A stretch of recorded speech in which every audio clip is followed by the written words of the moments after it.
I regret to inform you that, much like the clock on this map, we are reaching the wee hours of the night. Well, maybe I don't regret to inform you. Maybe I'm happy to inform you. I don't actually know. I mean, I just kinda, I guess, record most of these videos late at night, so it's not much of a surprise, I suppose. But today we're gonna be talking a little bit about confidence as a player, off days, when you feel like nothing you do is right, and that feeling of how that can reduce your hope, diminish your hope as a player, and make you have doubts about yourself. So, I'm gonna ask a few questions. Maybe they resonate with you, maybe they don't, you know, not for everyone, but do you sometimes have those days where you're on fire, you feel like you can read everything, you're in the matrix, you're in the zone, but then very soon after, maybe even one day after, the next day, you feel like all that is just gone. It's just gone. You can't react to anything, you can't space anything. I guess, okay, maybe I should finish this thought in the next match. Okay, what was I saying? I kind of lost my train of thought in the queue time. Yeah, sometimes you have those days where everything seems off. No matter what you do, like, your brain is fuzzy. Maybe it's even hard to track the opponent. You're having a hard time just doing basic things. You keep doing the same thing over and over again, and you don't really know why, because you know it's not working, but, like, for some reason you just can't snap yourself out of it, even though you know that you probably should snap yourself out of it. You just don't know what the answer is. And you don't know why, either. Maybe you had a bad night of sleep. Maybe that could contribute to it. Maybe something didn't sit well in your stomach. But really, like, the answer is unclear, because it just seems like those days kind of just happen. And maybe it even gets to the point where you wonder how you even played the game before. You know, I've had those moments where I'd start a match, and I just forget how I'd ever gotten damage on an opponent before. You know? Like, I just forget that. And I'd try to think about it, and it just, like, the answer would not be there. It just wouldn't make sense, because everything just seems off. If any of that, you know, not all of that, resonates with you, then I think that's very normal. Because we all have our off days. Days where we're not performing at peak. And I know that that can make you lose confidence in your play, because it certainly has for me. I have my off days. I mean, I'm in one right now. I'm definitely not performing at my peak, I would say. I mean, maybe part of it is because this is late at night, and we're not in the most optimal focused conditions, because I'm recording a video and I'm talking over it. I'm not really paying attention to the gameplay as much as I would in a normal game where I'm trying to win and trying to be the best player I can be. You know, that's a very different situation. But it's still a very normal thing for me, you know? Something I've realized in my time making videos is that things that are very normal feelings to have, oftentimes in the brawlhalla community, people feel alone. That maybe there's something wrong with them because they see other people playing fine, they see other people being fine, and they're not, and so, like, what's wrong with them? And I've realized that a lot of those things are very normal things that people just haven't heard, that it's very normal, and you're not alone, and everyone has it. Again, like, I have off days all the time. I mean, part of it for me is definitely sleep, so that's something I've learned over my life that very much affects a lot of things about me. I mean, it does for a lot of people, but for me in particular, it affects a whole lot. And so, like, I know if I had not a great night of sleep, it's probably more likely that I'll be on an off day. And I guess, like, the way that I like to think about it is, oh no. That wasn't me, that was someone else. Someone else did that. That wasn't... Okay. My bad. Like, days where you're on your A game, you're just killing it. Everything's working out, you're in the matrix, you're in the zone. Days when you're on your B game, where something's off, maybe you're still successful, but, you know, something's a little off. And you can tell something's a little off. And then sometimes you're on your C game, where the world does not even exist anymore. Brawlhalla is not a game. It's this unknown, nebulous, like, cloud of information that you just don't have access to because you haven't unlocked the password yet. You're living in Google Chrome when they're living in Google Dome, when Google owns a dome that is like Gary's World. Truman Show, that's what I was thinking. Why did I say Gary's World? What is Gary's World? I should mention this because I know people are gonna be commenting this. I already know that like people are gonna be like, oh, Egg's B game is already like his C game is so much better than my A game, man. Feels bad, man. But I hope you don't feel bad about that because it's all relative, right? My A game, my B game, my C game, they're only relative to me, right? It's my A game is only exists if my B game exists, if that makes any sense. And we're all at different points. We all have different stages of our focus and of our skill and of our experience and all that. And like, I've played this game for a long time. I have a lot of experience. I have a lot of skill. So in many ways, yeah, my B game may be better than some people's A game. And that's, you know, that's just where we are. It's just two different people. And I think if you're able to recognize that sometimes,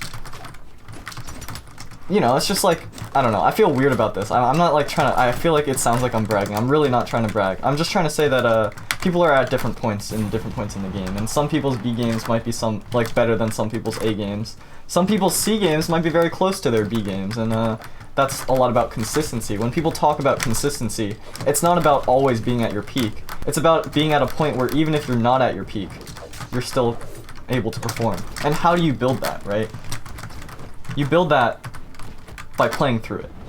And I know how hard it is, because when you're on a bad day, when you're having a bad day, when you're on those days where it's a C, you don't want to play at all. It sucks. Like, it just sucks. Like, you're losing most of the games, maybe. I mean, maybe you're not even losing, but you're not playing to your own, what you know you can do, your own expectations of yourself, which, I mean, that's also something to talk about. Maybe that's another topic for another video, which is expectations, because I think expectations can be very, very dangerous, especially in something that's like skill-based. But that's another topic for another video. But that's also why I bring it up, is because, like, the thing about individuals, and we're all at different points, because I know that it's difficult, right? And I know that when you're playing not at your best, you want to be the best you that you can be, right? It doesn't matter if my A game is better than your A game, if my B game is better than your A game or C game or whatever. It's about being the best you that you want to be, right? The best player that you want to be. If that's your goal. That's my goal. So that's the perspective that I'm looking from, or I'm looking at it from. And so, like, the constant comparison to other players can be really damaging, right? Because constant comparison of you to other people, no matter what it is, it can bring you down. Like the road can lead to a point where you're brought down. Because even if you're comparing something where you're better, like you're quote-unquote better, that's still relying on a system where your value is only relative to other people and not like within yourself. So I think as a player, like, trying to be the best player that you can be and not living in that world of expectations of, wow, Egg's B game is better than my A game, or maybe your A game is better than my A game, and that's a very real possibility. There's tons of people that are way better than me at this game. So I hope that me using myself as an example is not trying to brag or anything. I hope it doesn't come across like that. But it's just talking about, like, individual goals, right? Because again, if your entire worth as a player is only relative to other players in terms of how good you are and how many players you can beat, then I think that can lead you down a path of being ultimately unsatisfied with Brawlhalla, because it's not coming from within, you know? But that's all to say that practicing your B game and playing through those days when everything sucks and you feel really bad, oh no, they left. That builds consistency. And ultimately, that builds confidence, right? Because let's say you're a very unconfident player, and I am, like, I can speak from experiences. Not only have I been a very unconfident player, there are times when I am a very unconfident player, and confidence can be something that fluctuates. It's not an on or off switch. So yeah. Well, a way to build confidence is not necessarily by playing your A game all the time. Because if you're confident in your A game, that's great, that's fantastic. But if you're only confident in your A game, when you're on your B game, you lose all that confidence. And how do you build that confidence? It's by sucking. It's by, like, failing and building that B game so that you know, like, the next time, or I wouldn't say next time because it takes a lot of time to build that. It's not something that happens instantly. Like, over time, your B game becomes good enough so that even when you know you're off, you still know certain things. You still have a level of confidence because you've built it up. And you've built it up by, like, kind of failing it, like, just trying and kind of failing. Because, like, you're not gonna win all the time, but if you try, you'll know that, even if you fail, you can still get up and you're still going, you know? Like, maybe this is philosophical, but if you think about it, tournament players, the best players in the world, give it their all and come up short, you know? Not every player is gonna win every tournament every time. They're gonna try their best, and sometimes they're still gonna come up short. But that's how confidence is built, because they know even if they came up short, they can still do it. Because even if they failed, they can still get up and they can still, you know, keep trying, keep fighting. So give that opportunity to yourself, you know? Play through those days when you're feeling like absolute garbage in game. I mean, you don't have to, obviously. I mean, it depends. If you don't want to be unhappy that day, then like, by no means am I saying like you have to do this. But I recommend it, you know? On some days when you notice you're playing really bad and the only reason why you're stopping is because you're like, oh, I'm playing bad today, then maybe you can consider like taking that as an opportunity to grow as a player and to think about, well, you know what, if I'm not on my A game, I'm probably doing certain things that are like my automatic reactions, and maybe I can just play through them. I can take a look at the replays another day maybe, or maybe the same day, and I can notice, oh, these are certain things that I just automatically do, and then notice them. Notice when you autopilot and take note of it. And that can be steps to take to improve for the next day or for the next session or whatever it is. And it can be a really useful tool. Because when you're not playing 100%, when you're in that C mode and everything you're doing is just, you're not even thinking about it at all, that's like a perfect moment to find out what your automatic habits are, you know? And again, you can also build consistency. For some reason I didn't jump and dodge any of those sword stairs, because I'm kind of just talking and I let my autopilot take over. And so that's what I noticed, right? In that situation, when I'm just letting my autopilot take over, what do? I just hold forward and don't even think about spacing. Like, that's my automatic reaction. Maybe this Bodvar is also to hold forward because that's what they're doing and instantly attacking. And because of that, I noticed their pattern too, and I got a kill. You know, maybe your patterns can overlap with certain things that your opponents do, and you can notice that as well. But really, the key of it is that when you're not 100%, you're probably doing certain things that you do when you're not fully focused, and it's a good opportunity to notice that. But that's just an added benefit, right? Because the actual benefit is that you know you're not going to be at 100% all the time, but you don't have to be at 30% when you're not at 100%. Maybe you can get to the point where you're at 70% when you're not at 100%. I don't know if that makes any sense, but basically what I'm saying is that you're not going to be at 100% all the time, but your 100% doesn't, like, it doesn't have to just end there. It doesn't have to be 0 or 100. Like, it can be 30 or 100. It can be 50 or 100. That's what consistency is. It's not being at 100%, not being at peak, but still able to perform, you know? I don't know if you heard that, but that was a dishwasher in the background. It went like blah, blah, blah, blah, blah, blah, blah, blah. So, yeah. I don't know why I commented on that. That was... Now I feel stupider. I feel stupider commenting on it than not commenting on it, because I said something like that. But yeah, I guess that's kind of the gist of it. Is if you were to TLDR this video, I ramble a lot, so I know I'm probably repeating myself in like many different ways. But I also think that's kind of cool in some ways, because I also know that sometimes explaining something one way doesn't make sense to people, but explaining, like, it might make sense to person A but not person B, but then person B might get it if you explain it a different way, so I think that's kind of cool. Anyway, the gist of it is, number one, if you have off days, days where you feel hopeless about your play, you don't know what's going on, you don't even know what you're doing, you're not good right now. Like, you know that you're good sometimes, but this is not one of those times. That is completely normal, and that's completely fine. Number two is, I don't know if you know this, but Wushang Dansig does this when you dash and reverse it, so that's kind of cool. The next thing is that those days can be opportunities to think about your play and to think about where you are as a player and what some of your habits are, and they can be opportunities to not only look at those and analyze them, but improve on them and to get better, to really improve as a player down to your core. And the third thing is, on top of that, building consistency is about playing through when you're bad, or it's about even when you're not at 100%, you're still able to perform. And the way to build that, in my opinion, And there's probably lots of ways to build that, but one great way to build that is to play through days when you're playing bad. And to think about it productively. Not just I'm playing bad, but why am I playing bad, you know? Oh, I probably shouldn't have done that. I should have probably just killed with the GC sidelight. But I kind of wanted to zoom. You know, sometimes you just want to zoom. Can you blame me? Can you blame me? So like this match I really have not been paying attention much. And that's on me because I'm talking, I'm going full autopilot. If you ask me a single thing that this core did, I would not be able to tell you. So I'm not really paying attention. And that in that moment, I can just catch myself and be like, you know what, I'm not paying attention right now. Why is that? Well, for me, I'm recording a video, so I think that's and I'm talking a lot, which I wouldn't do normally.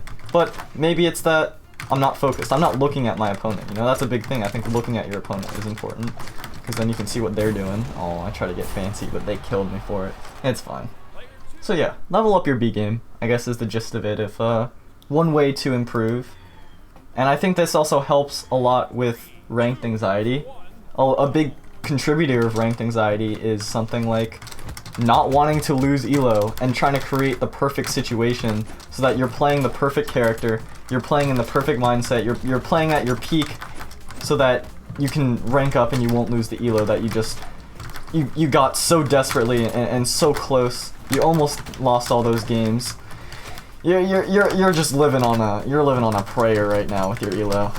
And wanting to create the perfect situation where you're playing your absolute best is very common, and you only want to play ranked when you're playing your best, and that's normal. That's very common, once again. And building confidence, and like that, in my opinion, that can come from a lot of things, but one big contributing factor that I think to consider is like a lack of confidence in your own play. If you're only able to play ranked when you're at your peak, then you're not confident when you're not at your peak. And if your goal is to be the best player that you can be, then I think that's something to consider, something to look at. Is that maybe if you're playing only at your B game, but you've leveled up your B game enough, then you can still play ranked when you're not at 100%, and you feel fine about it. And that anxiety about performance and about only winning and ranking up, maybe that's reduced. So if you experience ranked anxiety, which I think almost every single person in the entire community does at some point, then think about that. I guess I kind of said what I was thinking or what was on my mind in this video. I mean, when I started recording, I was actually thinking of talking a little bit more about my own feelings of doubt sometimes, and of, you know, there's some days when you just play and it's, like, you don't even, it just feels terrible. It feels hopeless. Like, will I ever be good at this game? And you know that you've done certain things before that you just, like, couldn't do today. But in that moment, in the present, it just feels like pretty bad. And I was going to talk a little bit about that, but then my brain kind of swapped. And I was like, you know what, I kind of want to talk about B game and like what to do about that, really. And again, like in those situations, it used to be a lot worse for me.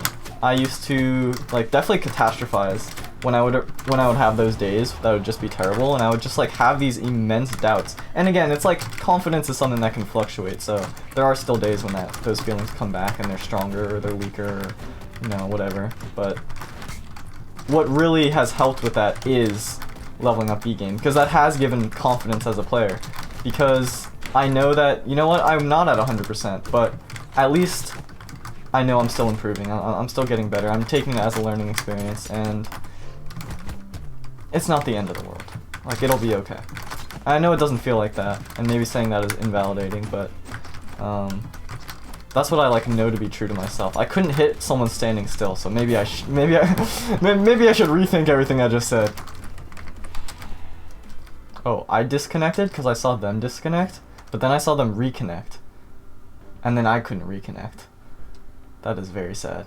I hope they're not like waiting for me or something. That would be kind of sad. that would be kind of sad. I hope they just take the game. My bad. I didn't mean to. I thought. It's okay. It's okay. It's okay. Yeah. Anyway. I guess the gist of what I was just talking about was that like I have those moments too. But what helps build that confidence is knowing that even when I have those moments where I feel really bad about the game and like I'm super bad and I'm not able to do the things I want to do and all those types of things. I mean, those thoughts also create a lot of anxiety because performing well, like being like good at the game in other people's eyes is important. for like being a streamer and being a video maker, where we make videos, because you obviously want it to be entertaining. But that ties back again to what I was talking about earlier, where if your entire worth as a player is only tied to what other people's perception of you are, or a comparison of yourself to other people, then I think that can be dangerous. So, yeah. I mean, it's very natural to compare. Like, I don't blame anyone for it. I don't blame myself for it when I do it. I just try and catch myself. Oh, I just missed that weapon throw. That was sad. That clashed my brain. Maybe I guess I should expect it to, because it's Lance. Lance has a lot of priority. I just thought that I spaced it, but I didn't, and that's okay. Totally fine. Now we go up, go down. They go down. But yeah, I guess maybe this is a good match to end it on. Kind of said what I was thinking. Well, yeah, I think I got across at least what I was trying to say. And these casual commentaries aren't super scripted. I mean, I say super scripted. They're not scripted at all. But especially not super scripted, because I'm not writing in like tiny letters. Because that's what super script is, right? I hope so. I should probably know this. Yeah. That's a stupid joke, but it's fine. It's the end of the video anyway. You can't leave. Even if you leave now, it's already over. But you are gonna miss the secret joke at the end, so I wouldn't leave right now. Yeah, there is no secret joke.